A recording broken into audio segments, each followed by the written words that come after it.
नमस्कार दोस्तों, कैसे हैं आप सब। उम्मीद करता हूं सभी लोग अच्छे होंगे।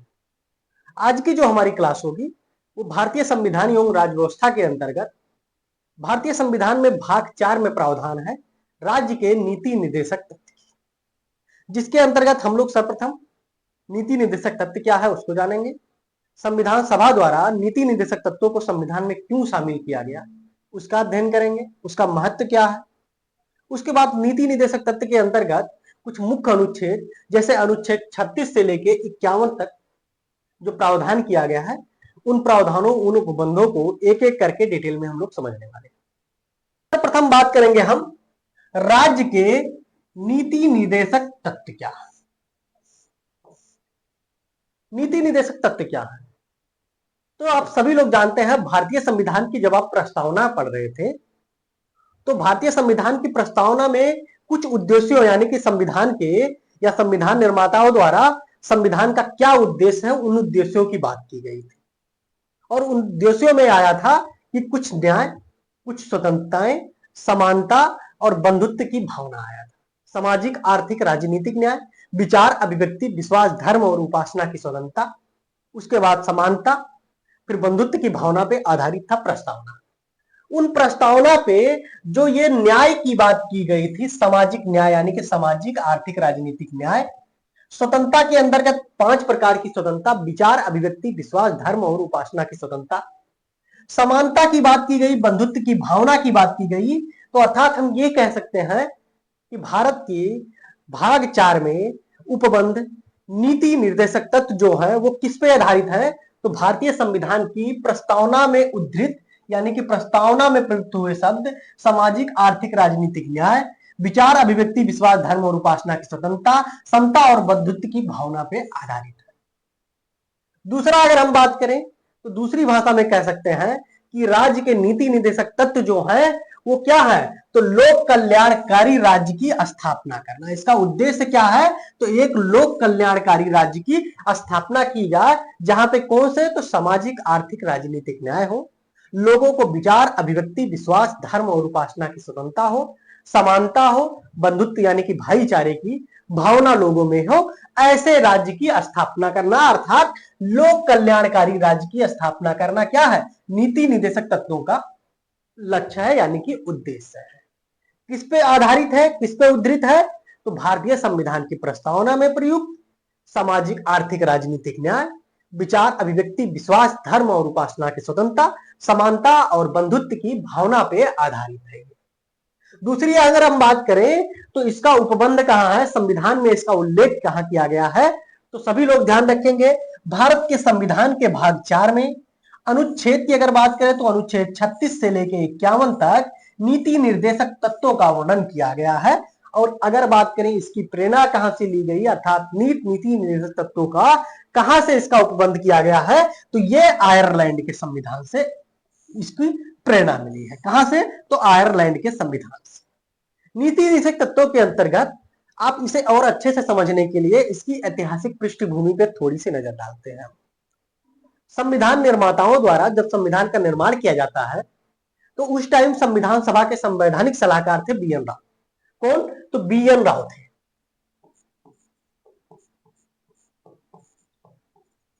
बी एन राव थे संविधान सभा के संवैधानिक सलाहकार थे B N Rao. B N Rao का फुल फॉर्म होता है बेनेगल नरसिंह राव होता है, ठीक है। तो बी एन राव के ये संवैधानिक सलाहकार थे।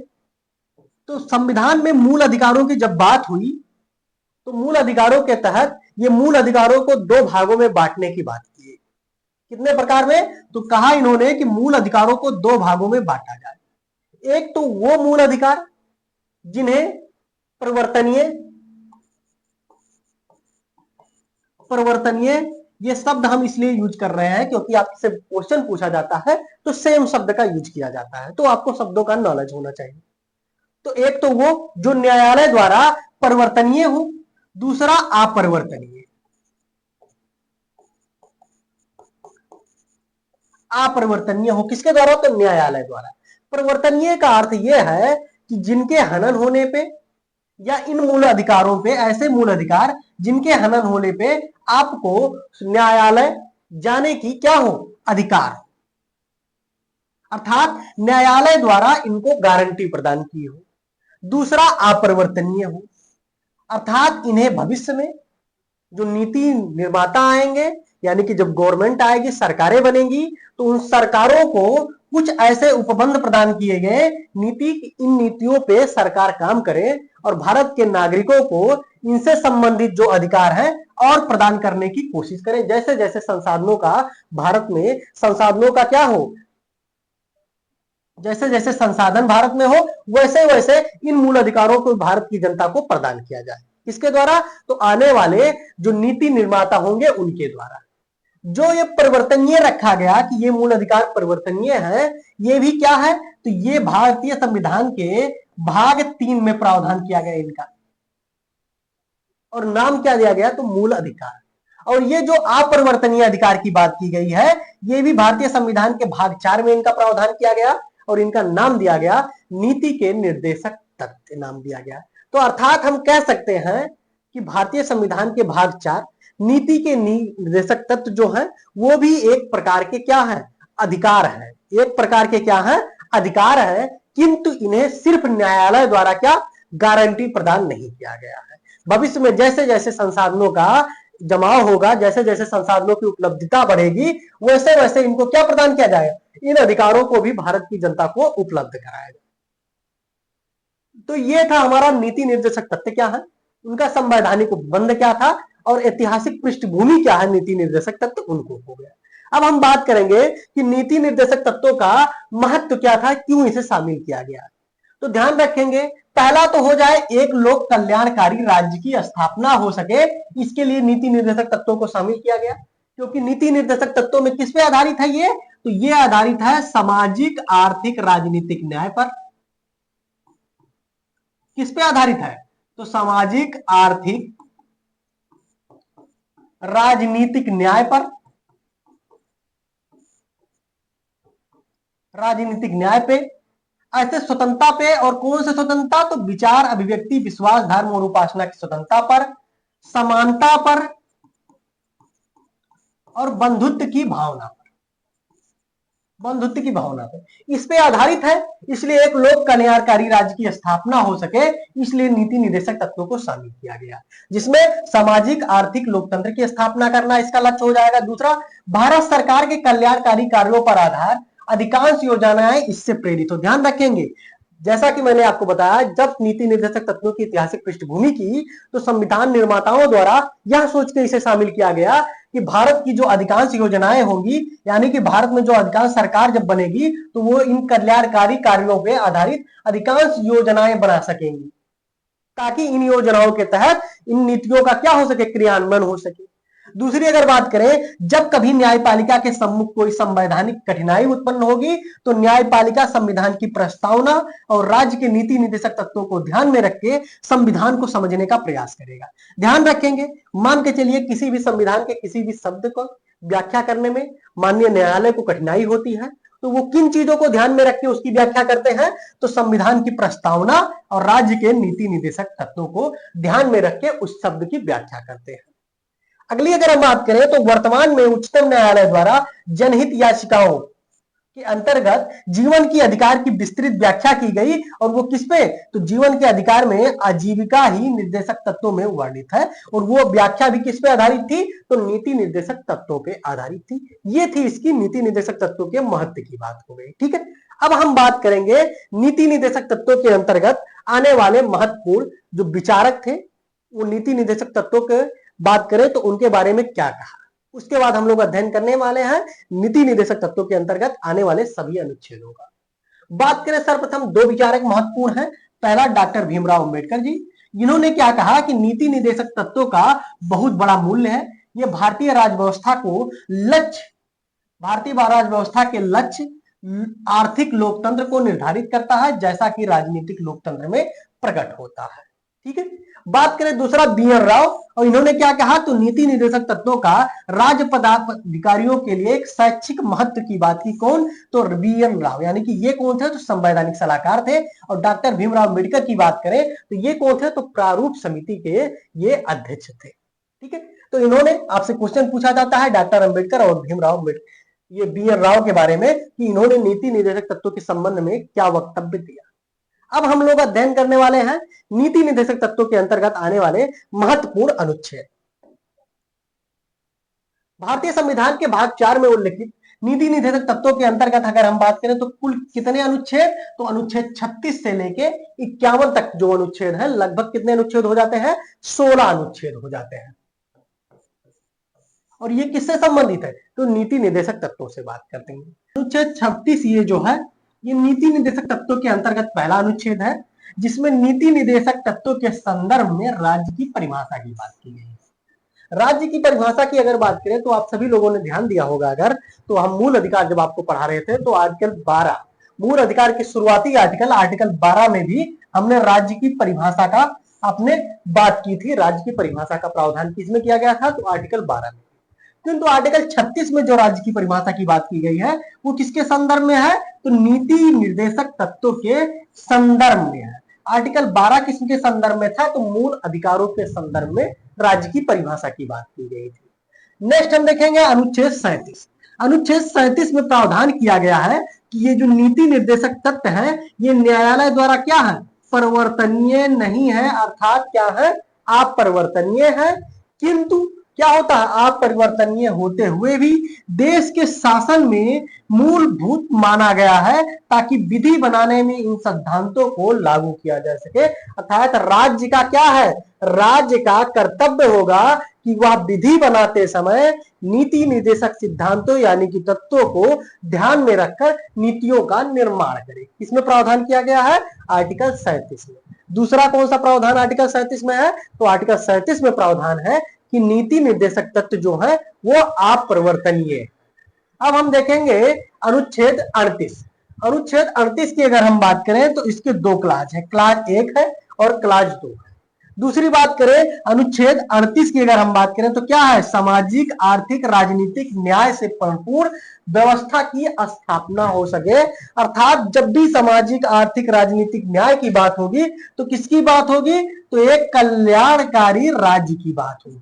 कभी कभी आपसे पूछा जाता है कि भारतीय संविधान के किस अनुच्छेद में कल्याणकारी राज्य की स्थापना का मूलभूत तत्व दिखता है या उद्देशित होता है, तो किस आर्टिकल में, तो अनुच्छेद 38 में।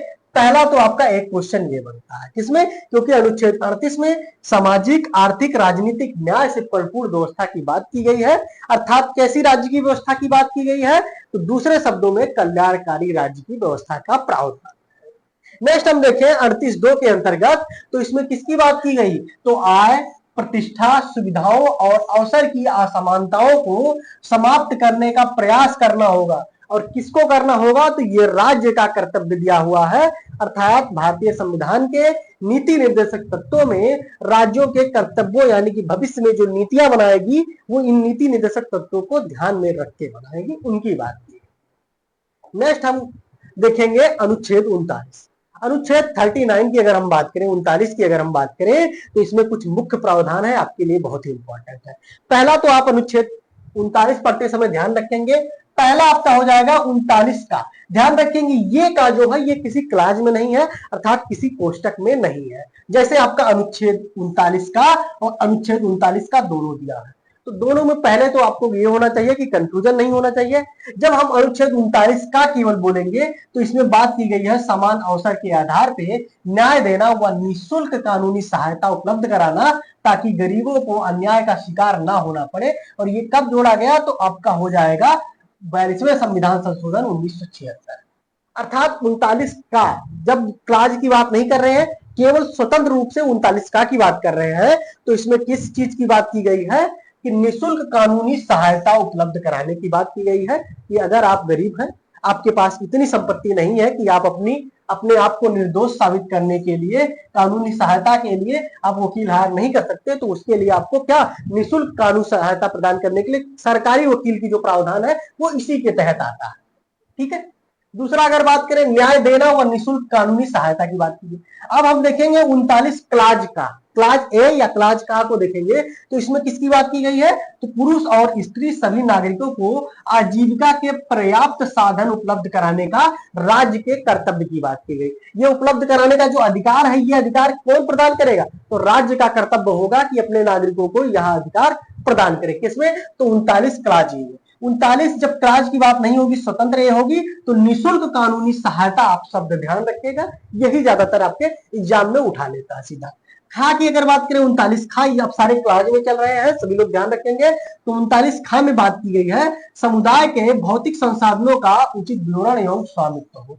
जो उचित संसाधन है, ठीक है, उन संसाधनों का क्या हो, उचित वितरण हो उनका, और उस स्वामित्व का ही उचित रूप से परिवर्तन। तीसरा अगर बात करें आपका 39 गा में उत्पादन के साधनों का विकेंद्रीकरण हो, अर्थात किसी एक ही व्यक्ति के अंदर में या किसी एक ही व्यक्ति के स्वामित्व में सारे उत्पादन के साधन ना हो, अर्थात इनका क्या हो, विकेंद्रीकरण। नेक्स्ट हम देखेंगे ये घा, आपसे एग्जाम में पूछा जाता है, ध्यान रखेंगे, ये पूछा जाता है, ये पूछा जाता है, और ये, इन तीनों को तो जरूर याद रखिए। 39 स्वतंत्र रूप से का, तो निःशुल्क कानूनी सहायता। 39 का क्लाज में तो आपका क्या हो जाएगा, आजीविका के पर्याप्त साधन की बात करता है। और 39 घा जो है मोस्ट इंपॉर्टेंट हो जाएगा, ये स्त्रियों एवं पुरुषों के सामान्य कार्य के लिए समान वेतन का प्रावधान करता है। कई बार एग्जाम में आपके पूछा हुआ है कि सामान्य कार्य के लिए समान वेतन का प्रावधान किस अनुच्छेद में किया गया है, तो 39 घा यानी कि 39 के डी में किया गया है। ठीक है, अब हम देखेंगे 39 अंगा की बात करेंगे, तो पुरुष और स्त्री कर्मकारों को स्वास्थ्य और शक्ति का तथा बालकों की सुकुमार अवस्था का दुरुपयोग ना हो सकते, यानी कि उन्हें विवश होकर ऐसे नागरिकों को रोजगार में ना जाना पड़े जो उनकी आय और शक्ति के अनुकूल हो। अर्थात राज्य का कर्तव्य होगा वह ऐसे वातावरण का निर्माण करे जहां किसी पुरुष, स्त्री व बालक, सुकुमार या छोटे बालकों को किसी ऐसे कार्य के लिए करने के लिए विवश ना होना पड़े जो उनकी किसकी शक्ति और उनकी आयु के अनुकूल ना हो, उनकी शक्ति उनकी आयु के अनुकूल ना हो। अर्थात स्त्रियों को मजबूरी की स्थिति में, किसी वैश्यावृत्ति स्थिति में ना जाना पड़े, ऐसे वातावरण का निर्माण किया जाए। पुरुषों की अगर बात करें तो किसी ऐसे क्षेत्र में उनको कार्य ना करना पड़े जो उनके आयु और शक्ति के अनुकूल ना हो। या बालकों की अगर बात करें तो ऐसी स्थिति का प्रावधान किया जाए, ऐसे वातावरण का निर्माण किया जाए जिनकी क्या हो, आयु और स्थिति के अनुकूल वातावरण के अनुसार वो उस चीज को कर सके। ठीक है, तो ये आपका हो गया क्या, 39 घा। अब आप चा देखेंगे। चा की अगर हम बात करें तो बालकों को स्वतंत्र और गरिमामय वातावरण में स्वस्थ विकास के अवसर और सुविधा दी जाए ताकि वो क्या हो, तो व्यक्तियों के शोषण से तथा नैतिक और आर्थिक प्रत्याग से रक्षा करना। और ये कब जोड़ा गया, तो 42वें संविधान संशोधन 1976 में जोड़ा गया था। ठीक है, तो ये आपने देखा अनुच्छेद 39 के अंतर्गत। मुख्य रूप से आप इसको ध्यान रखेंगे, पहला क्या, 39 का, दूसरा आप 39 का डी यानी कि घा याद रखेंगे, ये आप क्लाज में का याद रखेंगे, और सी भी आप याद रखिएगा यानी कि गा, विकेंद्रीकरण, डिसेंट्रलाइजेशन की बात हो रही है, यानी कि विकेंद्रीकरण। ये आपसे ज्यादातर एग्जाम में पूछा जाता है। अब हम देखेंगे नेक्स्ट आर्टिकल, आर्टिकल 40।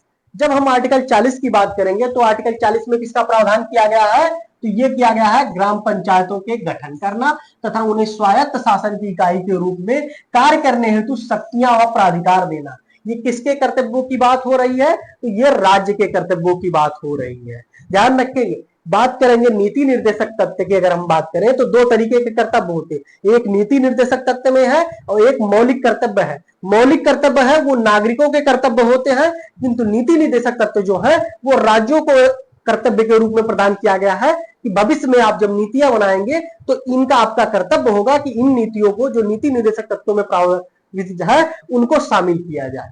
तो बात करें अनुच्छेद 40 में ग्राम पंचायतों के गठन कराने की बात की गई है, किसके द्वारा, तो राज्य सरकारों के द्वारा या राज्य के द्वारा की गई है।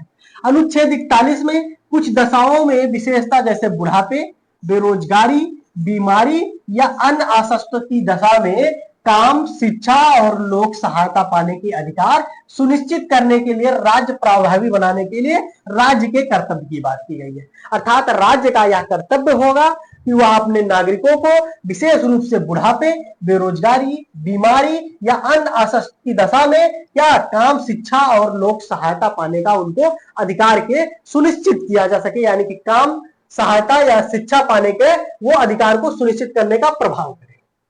अगला हम देखेंगे अनुच्छेद 42।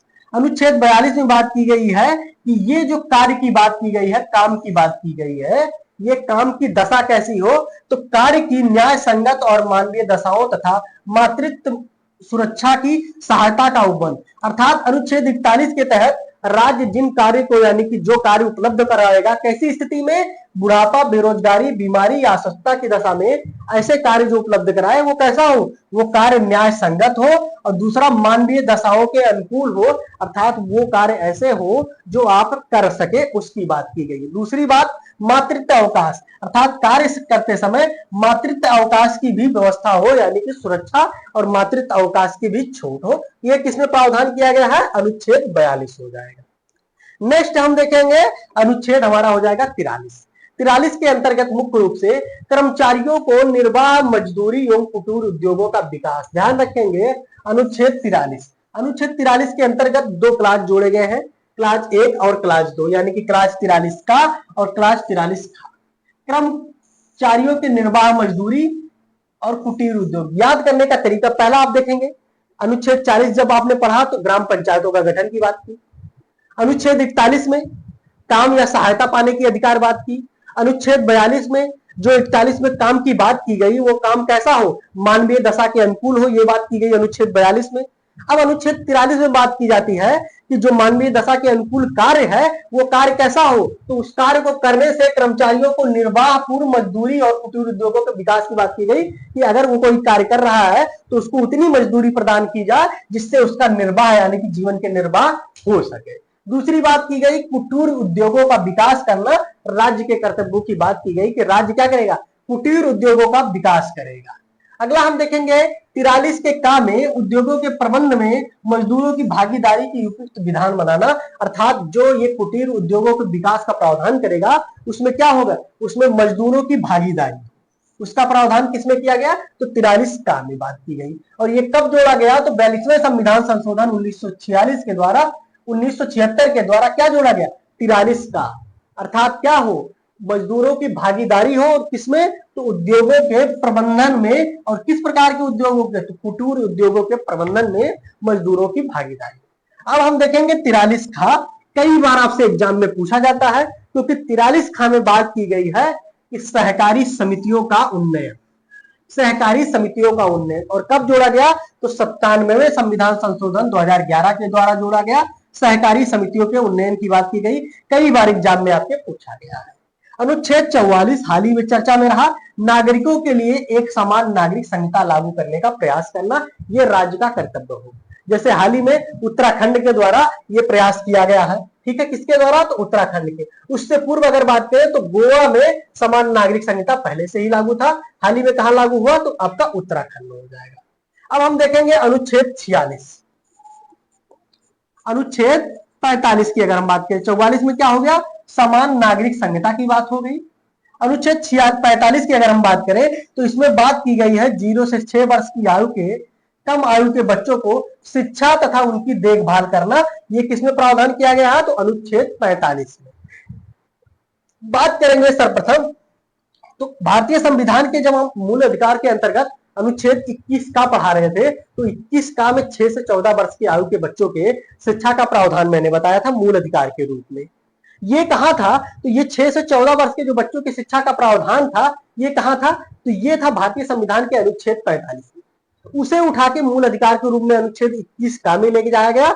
और इसमें क्या किया गया प्रावधान, इसमें किया गया कि 0 से 6 वर्ष की आयु के बच्चों के लिए शिक्षा का प्रावधान किया गया। और किसमें, तो 46वें संविधान संशोधन 2002 के द्वारा ये जोड़ा गया है, ठीक है। तो ये आपको हो गया कौन सा, तो अनुच्छेद 45। अब नेक्स्ट अनुच्छेद देखेंगे अनुच्छेद 46। अनुच्छेद 46 में अगर हम बात करें 46, तो इसमें किस चीज का प्रावधान है, अनुसूचित जातियों यानी कि एससी, अनुसूचित जनजातियों यानी कि एसटी और अन्य दुर्बल वर्गों के शिक्षा, अर्थ संबंधी हितों की अभिवृद्धि व सामाजिक न्याय को सुनिश्चित करना राज्य का कर्तव्य होगा। ये कहां किया गया, तो तो भारतीय संविधान के अनुच्छेद 46 में यानी कि 46 में प्रावधान किया गया है कि एससी और एसटी तथा अन्य दुर्बल वर्गों के शिक्षा और आर्थिक यानी कि शैक्षणिक और आर्थिक हितों की अभिवृद्धि और सामाजिक न्याय की बात की गई। इसमें तो अनुच्छेद 46 हो जाएगा। मोस्ट इंपॉर्टेंट किससे संबंधित है? तो एससी एसटी व अन्य दुर्बल वर्गों के किससे? तो शैक्षणिक और आर्थिक महत्व से संबंधित है। अनुच्छेद 47 अगर हम देखेंगे तो पोषण यानी कि पोषाहार स्तर व जीवन स्तर को ऊंचा करना तथा लोक स्वास्थ्य के सुधार को प्राथमिक कर्तव्य बनाना तथा मादक पेयों एवं हानिकारक नशीले पदार्थों के सेवन का प्रतिषेध करने का प्रयास करना यानी कि किसका कर्तव्य होगा? राज्य। तो अनुच्छेद 47 में प्रावधान किया गया कि राज्य का कर्तव्य होगा। और क्या कर्तव्य होगा? तो राज्य के अपने नागरिकों के जीवन स्तर को ऊंचा करने का कर्तव्य, लोक स्वास्थ्य यानी कि लोक स्वास्थ्य के सुधार में, लोगों के स्वास्थ्य में सुधार हो, ऐसा प्रावधान किया गया। दूसरा अगर बात करें तो मादक पेय पदार्थ व हानिकारक नशीली पदार्थ जैसे आपका सिगरेट हो गया, तंबाकू, गुटखा या शराब के सेवन पर क्या हो? प्रतिषेध लगाया जाए, ये राज्य का कर्तव्य होगा। जैसे बिहार में वर्तमान समय में शराबबंदी लागू है, वो अपने कर्तव्यों यानी कि नीति निर्देशक तत्वों के अगर बात करें उससे जोड़ा जाए तो आर्टिकल 47 के, ठीक है, निर्देशों का वो प्रावधान किया गया। नेक्स्ट हम देखेंगे अनुच्छेद 48। अनुच्छेद 48 यानी कि 48 की अगर हम बात करें तो इसमें किसका? तो कृषि एवं पशुपालनों के संगठन आधुनिक वैज्ञानिक प्रणालियों के अनुसार करना, यानी कि कृषि एवं पशुपालन की बात किसमें की गई है? तो अनुच्छेद 48 में। इसके तहत क्या? तो आधुनिक वैज्ञानिक प्रणालियों के अनुसार कराना तथा गाय बछड़ों व अन्य दुधारू वाहक पशुओं के नस्लों का परिरक्षण सुधार करना व उनके वध प्रतिषेध का के लिए कदम उठाना। ठीक है, राज्य का कर्तव्य होगा कि वह अपने राज्य में किसके? तो ध्यान रखेंगे पशुओं यानी कि दुधारू व वाहक पशुओं नस्लों का परिरक्षण करेगा, उनकी नस्लों में सुधार करेगा और उनके वध यानी कि उनकी हत्या पर रोक लगाएगा। ये राज्य का कर्तव्य होगा। कृषि एवं पशुपालन से संबंधित है। ठीक है, अब आप देखेंगे 48 का, मोस्ट इंपॉर्टेंट, दोनों में कंफ्यूजन नहीं होगा। जब यहाँ कृषि और पशुपालन की बात होगी तो यहाँ बात होगी पर्यावरण के संरक्षण की बात। कृषि एवं पशुपालन आर्टिकल 48 और पर्यावरण जब हो जाएगा आपका तो 48A हो जाएगा या 48 तक का हो जाएगा। पर्यावरण के संरक्षण, संवर्धन तथा वन एवं वन्य जीवों की रक्षा का प्रयास करना राज्य का कर्तव्य की बात की गई है। और ये कब जोड़ा गया? तो 42वें संविधान संशोधन 1976 के द्वारा ये जोड़ा गया। तो अभी तक आपने देखा अनुच्छेद 36 से लेके हम लोगों ने अनुच्छेद 48 यानी कि 48 तक का अध्ययन किया। अब हम लोग अध्ययन करने वाले हैं नेक्स्ट अनुच्छेद की से संबंधित अनुच्छेद 49। 49 में बात की गई है राष्ट्रीय महत्व के जो स्मारक है, स्थान है और वस्तुएं जो है उनका संरक्षण करना राज्य का कर्तव्य होगा। राष्ट्रीय महत्व का कोई स्मारक है तो उसकी रक्षा करना, उसकी देखभाल करना और उसको डेंटिंग पेंटिंग करना वो राज्य का कर्तव्य होगा। दूसरी अगर बात करें अनुच्छेद 50, इसमें बात की गई है कि राज्य की लोक सेवकों में कार्यपालिकों से न्यायपालिका के पृथक्करण की बात की गई है कि राज्य के जो पदाधिकारी हैं, लोक सेवक है, उसमें कार्यपालिका और न्यायपालिका का अलग अलग महत्व हो यानी कि एक दूसरे से पृथक्करण हो। अब हम देखेंगे अनुच्छेद लास्ट यानी कि 51। भारतीय संविधान के भाग 4 के अंतर्गत नीति निर्देशक तत्वों के अंतर्गत 36 से 51 तक के जो अनुच्छेद है वो 51 नंबर का है और यही सबसे लास्ट अनुच्छेद है। इसके अंतर्गत बात की गई है अंतरराष्ट्रीय शांति एवं सुरक्षा की अभिवृद्धि करना, राष्ट्रों के बीच न्याय संगत व सम्मानपूर्ण संबंधों तथा अंतरराष्ट्रीय विवादों को मध्यस्थता से निपटाने का प्रोत्साहन देने का प्रयास करना। यानी कि अंतरराष्ट्रीय शांति और सुरक्षा की बात किसमें की गई? तो आपका हो जाएगा अनुच्छेद 51। अब आपको ध्यान रखेंगे कुछ चीजें दोबारा हम आपको रिपीट करते हैं, उसका सिर्फ अर्थ होगा कि आपको याद क्या करना है। एक नजर में सारी चीजें आप देखेंगे, सारे अनुच्छेदों को। सर्वप्रथम देखेंगे आपका अनुच्छेद हो जाएगा 36। 36 में बात की गई राज्य की परिभाषा, ये याद करना है। 37 की अगर बात करें तो 37 में बात की गई है कि मूल अधिकार यानी कि नीति निर्देशक तत्व जो है वो कैसे हैं? अपरिवर्तनीय है, अर्थात उनके हनन पे आप न्यायालय नहीं जा सकते। क्या है? अपरिवर्तनीय है यानी कि परिवर्तनीय नहीं है। दूसरा अगर बात करें तो इन नीति निर्देशक तत्वों को क्या करना? लागू करना या भविष्य में नीतियां बनाते समय इन नीति निर्देशक तत्वों को क्या करना? नीति निर्देशक तत्वों को ध्यान में रख के नीतियां बनाना, ये क्या होगा? राज्य का कर्तव्य होगा। ये दो शब्द आप याद रखेंगे किसमें? तो आर्टिकल 37 में। अब देखेंगे आर्टिकल 38। आर्टिकल 38 में सामाजिक आर्थिक राजनीतिक न्याय की बात की गई और इसी के कारण इसे क्या कहा है, आर्टिकल 38 में लोक कल्याणकारी राज्य की स्थापना का प्रावधान किया गया आर्टिकल 38 में।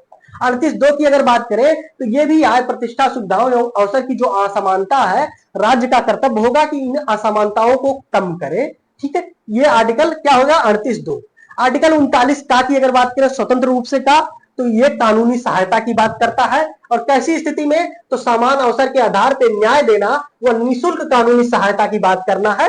जो गरीब लोग हैं, जो अपने अनुसार कानूनी रूप से ये नहीं है, इतने सक्षम नहीं है कि वो अपना न्याय प्राप्त कर सके, तो उनके लिए कानूनी सहायता के लिए सरकार का कर्तव्य होगा या राज्य का कर्तव्य होगा कि उन्हें क्या प्रदान करे, निःशुल्क कानूनी सहायता प्रदान करने के लिए कोई उपबंध करे।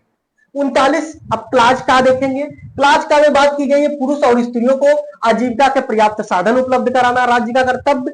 सी अगर देखेंगे मोस्ट इंपॉर्टेंट से सी यानी कि गा में, तो उत्पादन के साधनों का विकेंद्रीकरण की बात की गई है। और डी अगर यानी कि घा में देखेंगे तो स्त्री और पुरुषों को समान कार्य के लिए समान वेतन का प्रावधान किया गया है। ये जो इंपॉर्टेंट है उसको मैं बता रहा हूं। ठीक है, अब हम बात करेंगे कि आपने देख ला 39 का मुख्य रूप से। अब देखेंगे नेक्स्ट आर्टिकल 40, ग्राम पंचायतों के गठन की बात आर्टिकल 40 में की गई। आर्टिकल 41 में की गई कुछ विशेष परिस्थितियों जैसे बुढ़ापे, बेरोजगारी, बीमारी या अन्य की दशा में क्या हो, आपको काम, शिक्षा या लोक सहायता प्राप्त करने का उनको प्राप्त कराने का उपबंध करे कौन, तो राज्य करे, क्योंकि राज्य के कर्तव्य की बात हो रही है। आर्टिकल आपके देखेंगे कि आपने 41 देखा, 42 देखा। 41 में जो ये कार्य की बात की गई है, जो कार्य प्रदान किया गया हो, ये कैसा हो, तो न्याय संगत हो और मानवीय दशाओं के अनुकूल हो, ये आर्टिकल 42 में बात की गई है। नेक्स्ट देखेंगे आर्टिकल 43 में, ये जो न्याय संगत और मानवीय दशाओं के अनुकूल जो कार्य हो वो कैसा हो, तो उस कार्य करने से उनको निर्वाहपूर्ण मजदूरी प्रदान की जा सके। ऐसा कार्य हो जिसे उनके निर्वाहपूर्ण जीवन का निर्वाह हो सके, इतनी मजदूरी तो उनको प्राप्त हो सके, ये आर्टिकल 43 में बात की गई। अगर आप एक दूसरे से जोड़ के पढ़ेंगे तो आपको याद होगा, जैसे ग्राम पंचायत का गठन, उसके बाद आपका हो जाएगा 41 में काम, फिर काम की मानोचित दशा, फिर उस काम की मानोचित जो दशा वाली काम है उससे निर्वाहपूर्ण मजदूरी प्राप्त हो, तो आपको जोड़ के पढ़ेंगे तो याद हो जाएगा। तो 43 में क्या हो जाएगा, अब ध्यान रखेंगे निर्वाहपूर्ण मजदूरी हो और कुटीर उद्योगों का विकास हो, और जिस कुटीर उद्योगों का विकास हो उसमें क्या हो, मजदूरों की भागीदारी हो। और ये कब जोड़ा गया, तो 42वां संविधान संशोधन 1946 के द्वारा जोड़ा गया। मजदूरों की भागीदारी की जब बात होगी तो उसी से संबद्ध सहकारी समितियों के निर्माण की बात की गई, और ये कब की गई, तो 97वां संविधान संशोधन 2011 के द्वारा।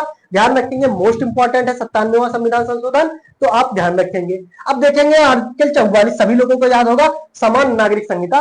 केवल 2 जगह वर्तमान स्थिति की अगर बात करें तो आपका उत्तराखंड हो जाएगा, और उससे पूर्व सबसे पहले लागू था गोवा में।